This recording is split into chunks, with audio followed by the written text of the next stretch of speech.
Today's Misfit update. So, yesterday I was kind of rambling a little bit, trying to figure out this new perspective I had around being strong and like where I want a man to interact with that. And that I like very recently realized that like it's not sort of this coddling, victimy thing that I'm looking for. It's more of like, damn, like that's my chick and she's strong and she handles her shit and like mad respect. And when I was thinking about it, it kind of reminds me of actually my parents a little bit, especially my mom. Like growing up, that's a whole other series.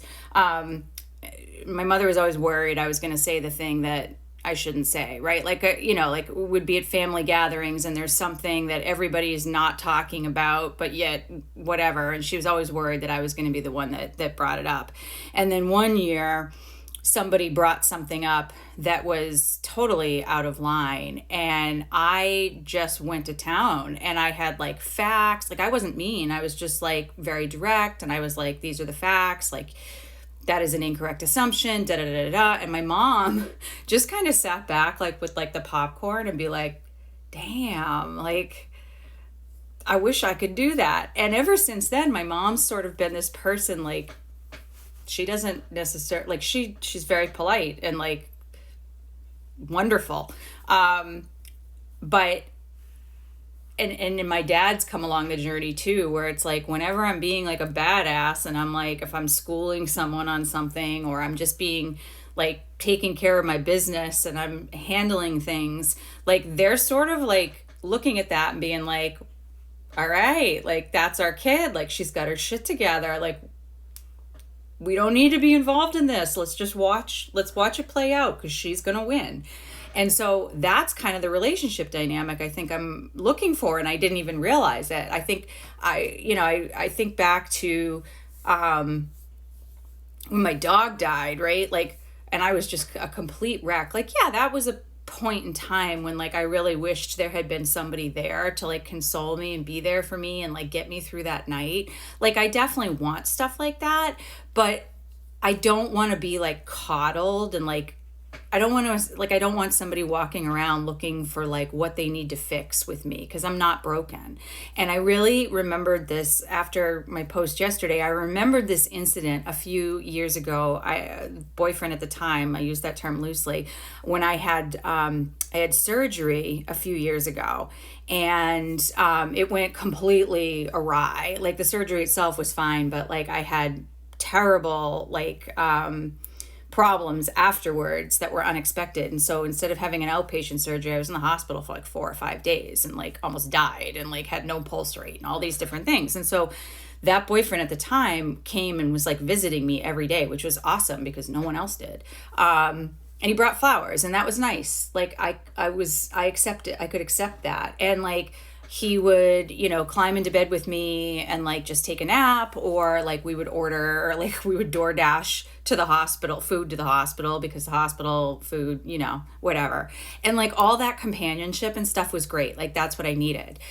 But I also was like really frustrated with myself for like this recovery. Like, I really taken it on as like this personal challenge of like, this is supposed to be an outpatient surgery. I'm supposed to be back on my feet. I'm supposed to be at XYZ level of recovery. I'm supposed to be doing all these things. And I knew this because my father had this surgery 3 separate times. The guy was an expert on recovering from the surgery. And he had set all these expectations for me. He's like, you'll wake up and you'll do this and you'll do this. And then he's talking about all his stories of like, his exceptional progress when he was in the hospital and how he was like an overachiever to the nurses and the doctors. And so like, I have that same thing. And that wasn't happening. Like, I wasn't up on my feet. I wasn't walking when I was supposed to be. Like, I wasn't going through like the rehab that I was supposed to be because I couldn't even like stand up because my blood loss was so significant and my pulse rate was so low. Like, all of that stuff got pushed off for a few days, and I was really, really frustrated. Now, mind you, also on every single drug known to man. So like, I wasn't thinking rationally either.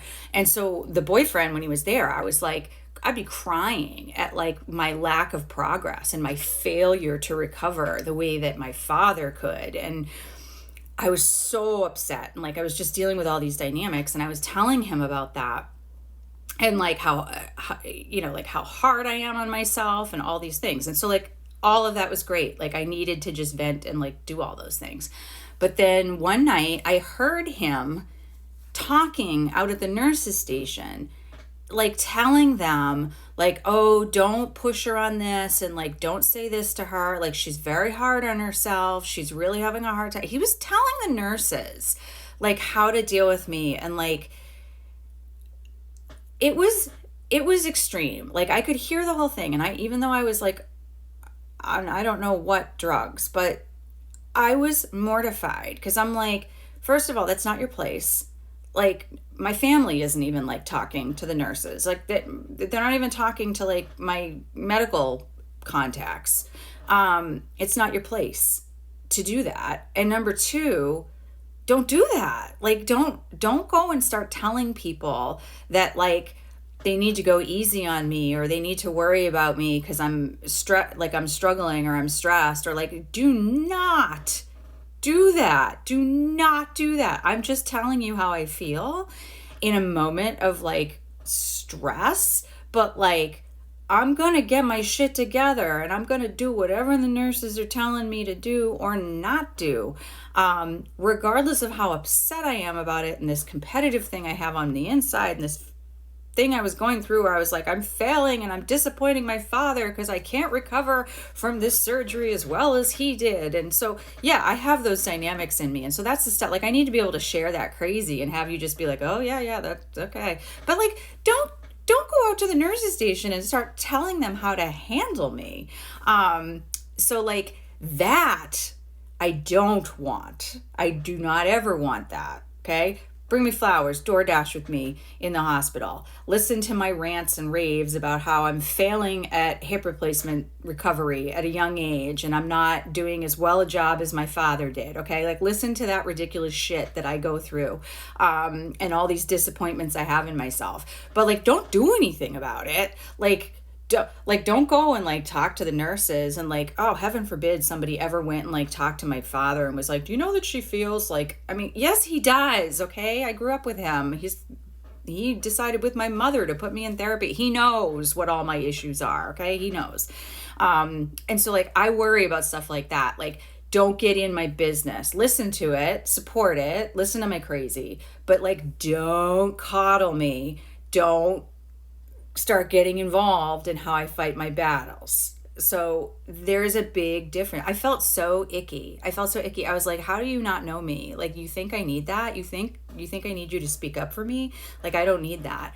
And then of course that relationship went wrong for a number of reasons. But then I realized that I think he was projecting onto me the kind of support he needed and wanted. And I realized, well, I'm never going to be that girl either. Cause like, I'm not going to coddle you, and I'm not going to sit here and listen to your sad shit for like days and days and days. Like, we're going to get up and do something about it. So like, I wasn't going to be that girl for him, and I knew that. So that relationship ended very quickly after that surgery. So like, that's the difference, right? It's a very subtle difference. It's like all the things were good, like all that support was good, and then it just went whoop into cray cray. And I know I can be cray cray, but like, don't you do something about that. Just listen to it. Just listen to it, feed it DoorDash, bring it flowers, do those things, but don't fight my battles for me. That's embarrassing. So I've realized that like on the other side of it is like, I really want somebody in my life that just celebrates who I am and like just sits there, like we're out and something happens, and instead of like worrying about it, he just sits back with the popcorn and is like, this is my chick, and this is what you guys, you played her wrong, let her do what she's gonna do. Like, that's the kind of thing I'm looking for. I think it's kind of fun. So that's my thought for today. If anybody has any similar examples, I'd love to hear them. But like, yeah, today I'm just thinking out loud. Haven't done that well, you think I do that, but I haven't done it. I was looking back at some old videos, and it's been a while since I've done this. Kind of just, here's my realization of today, and this is what I'm working with today. So have a good one.